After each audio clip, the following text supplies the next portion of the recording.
সুন্দরী গো, দোহাই দোহাই, না বলো না। এই যে তুমি না বলো না না বলো না করে আমাকে কিন্তু রান্নার কথা কিছু বলবে না। আরে বাবা, আজকে ছুটির দিন, কিছু তো বানাও, কিছু তো খাই। উফ, তোমার জন্য আর পারি না, কি বানাবো বলো। আরে ঘরে তো কতগুলো হাঁসের ডিম রয়েছে, ওই দিয়ে কিছু বানিয়ে ফেলো, কিছু মুখরোচক হয়ে যাক, সন্ধ্যাকালীন কিছু টিফিন হিসাবে। ও আচ্ছা, কটা হাঁসের ডিম রয়েছে না, তাহলে চলো হাঁসের ডিমের চপ বানিয়ে ফেলি। ও তাহলে তো জমে ক্ষীর, ফ্যান্টাস্টিক ব্যাপার, বানিয়ে ফেলো ডিমের চপ, বাহ মজা করে খাই, আর সন্ধ্যেটা জমে উঠুক। আচ্ছা বন্ধুরা, চলো তাহলে ডিমের চপ কিভাবে বানাচ্ছি দেখে নেওয়া যাক। শুধু আমরা তো খাবো না, আর তোমাদেরও আমি রেসিপিটা শেয়ার করব। তার জন্য কিছুটা পেঁয়াজ, লঙ্কা, ধনিয়া পাতা সুন্দর করে কেটে নিয়েছি, আর কিছুটা আদা রসুন নিয়ে নিয়েছি। আদা রসুনটা কুচিয়েও দিতে পারো, আবার গ্রেট করেও দিতে পারো, আমি এখানে গ্রেট করে দেব। আর কিছুটা আলু খোলা শুদ্ধ সিদ্ধ করে নিয়েছি।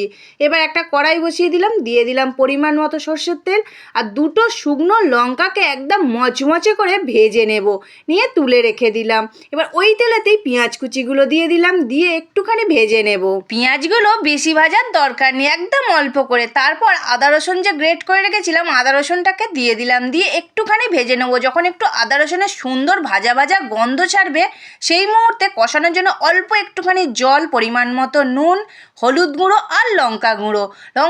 হলুদ গুঁড়োটা কিন্তু একদমই অল্প অল্প দিতে হবে। এবার একটুখানি কষিয়ে নিলাম, তারপর দিয়ে দিলাম কাঁচা লঙ্কা কুচিটা। কাঁচা লঙ্কা কুচিটা অবশ্যই দিতে হবে, একটু গালে অল্প অল্প ঝাল ঝাল পড়লে খুব ভালো লাগবে। এবার আলুটা আমি খোলা ছাড়িয়ে আস্তে আস্তে করে হাতের সাহায্যে এইভাবে ভেঙে ভেঙে দিয়ে দেবো। খুব বেশি কিন্তু আমি ম্যাশ করব না, একটু দানা দানা থাকবে। আর এখানে আমি একটা ভাজা মশলা দিচ্ছি, এখানে গোটা ধনিয়া, গোটা জিরে, শুকনো লঙ্কা আর গোটা গরম মশলা শুকনো খোলায় ভেজে সুন্দর করে আমি গুঁড়ো করে নিয়েছি, সেইটা দিয়ে দিলাম পৌনে 1 চামচের মতো। তারপর দিয়ে দিলাম ধনেপাতা কুচি। ধনেপাতা কুচিটা দিয়েও বেশ কিছুক্ষণ ধরে আলুতে এইভাবে মিশিয়ে নেব। তারপর যে শুকনো লঙ্কাটা ভেজে রেখেছিলাম, সেটা হাতের সাহায্যে আধ ভাঙা করে দেব, খুব গুঁড়ো করব না আমি, এখানে একটুখানি আধ ভাঙা করে আলুতে দিতে হবে। ব্যাস, আমার এখানে হাঁসের ডিমের চপের আলুর পুরটা কিন্তু রেডি হয়ে গেছে। আলুটা একটু ঠান্ডা হোক, তারপর ডিমের চপটা আমি তৈরি করে নেব। আর ডিমের চপ তো আমি তোমাকে তৈরি করে খাওয়াচ্ছি, ঠিক আছে, আমি ভেজে দেব, আমাকে কিন্তু সস দিয়ে সুন্দর করে পরিবেশন করে দিতে হবে। তুমি কি রাজি আছো? আমি একদম রাজি, এতে আমার কোনো রকম টেনশন নেই, সুন্দরভাবে তোমায় পরিবেশন করে দেবো, খালি বানিয়েটা দাও, ব্যাস, আমি আর কিচ্ছু চাই না। ডিমের চপটা বানাতে গেলে এখানে আগে ডিমটা সিদ্ধ করে নিতে হবে। খুব ভালো করে আমি ডিমটাকে সিদ্ধ করে ছাড়িয়ে নিয়েছি, নিয়ে দু আধখানা করে নিয়েছি, নিয়ে এর ওপর দিয়ে সুন্দর করে গোলমরিচের গুঁড়ো ছড়িয়ে দিতে হবে। কেন হাঁসের ডিম তো, একটুখানি গোলমরিচ আর নুন ওপর দিয়ে ছড়িয়ে দিয়ে তারপর কিন্তু আমরা ডিমটাকে তৈরি করব। তার আগে তৈরি করে নেব একটা কর্নফ্লাওয়ারের ব্যাটার। কর্নফ্লাওয়ার দিয়ে দিলাম 2 চামচের মতো, অল্প করে একটুখানি গোলমরিচ আর একটু নুন দিয়ে শুকনো উপকরণগুলো একটুখানি মিশিয়ে নিলাম। তারপর অল্প অল্প করে জল দিয়ে একটা সুন্দর ব্যাটার তৈরি করব। দেখতে পাচ্ছ বন্ধুরা কীরকম ব্যাটারটা তৈরি করেছি, চামচের গায়ে দেখলেই বুঝতে পারবে। আর এখানে নিয়ে নিয়েছি বেশ কিছুটা বিস্কুটের গুঁড়ো। এবার একটা করে ডিম নেব, আর এখান থেকে কিছুটা আলু আমি কেটে নেব, নিয়ে আস্তে আস্তে করে একটু গোল পাকাবো। দেখতে পাচ্ছ ডিমের কিন্তু এই পুরটাই হবে মেন। আস্তে আস্তে করে আলুটাকে গোল পাকিয়ে হাতের সাহায্যে একটা খোদল মতো করে নিতে হবে, নিয়ে ডিমটাকে এইভাবে উল্টে দিয়ে দিলাম, মানে কুসুমটা পুরো আগে চাপা পড়ে যাবে। তারপর আবারও একটুখানি আলু নিয়ে নিলাম, নিয়ে আস্তে আস্তে করে খুব সুন্দরভাবে এইভাবে ডিমটাকে চাপা দিয়ে দেব। দেখো বন্ধুরা, খুব সুন্দরভাবে একটু ধৈর্য ধরে আস্তে আস্তে কিন্তু করে নিতে হবে। ব্যাস, আমার এখানে কিন্তু খুব সুন্দরভাবে একটা ডিমের ডেভিল রেডি হয়ে গেল। দেখতেই পাচ্ছ কতটা সুন্দর হয়েছে। আর ডিম কি তোমরা দেখতে পাচ্ছ? দেখতে পাচ্ছ না? এইভাবে ধৈর্য ধরে একটু করে নিতে হবে। এবার কর্নফ্লাওয়ারের ব্যাটারটা একটুখানি গুলিয়ে নিলাম, নিয়ে এবার ডিমের এই যে চপটা আমি দিয়ে দিলাম, দিয়ে খুব সুন্দর করে আস্তে আস্তে কর্নফ্লাওয়ারের ব্যাটারটার মধ্যে এইভাবে চুবিয়ে নিতে হবে। দেখো বন্ধুরা কতটা সুন্দরভাবে আমি চুবিয়ে নিচ্ছি। এইভাবে চামচ দিয়ে আস্তে করে তুলে নেব, আমি কিন্তু হাত দেব না, হাত দিলে বিস্কুটের গুঁড়োতে কিন্তু আমি দিয়ে সুন্দরভাবে ডিমটাকে রেডি করতে পারবো না, মানে ডিমের চপটাকে। এবার বিস্কুটের গুঁড়োটা এইভাবে আস্তে আস্তে করে দিয়ে খুব সুন্দরভাবে এদিক ওদিক করে কোট করে নিতে হবে। আর বিস্কুট গুঁড়োটা যেন খুব ভালো হয়।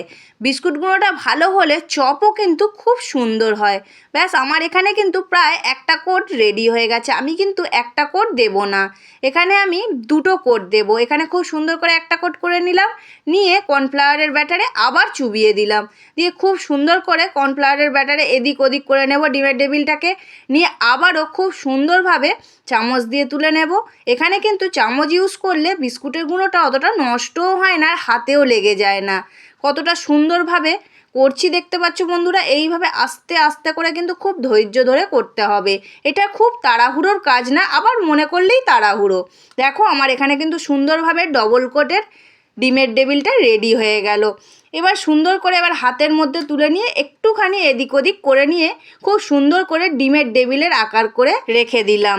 এবার প্রত্যেকটা ডিমের টেবিলকে এইভাবে আমি রেডি করে নিলাম। দেখো বন্ধুরা আমার এখানে 6টা ডিমের টেবিল হয়েছে, মানে 3টে ডিমকে আমি 6টা টেবিল করলাম।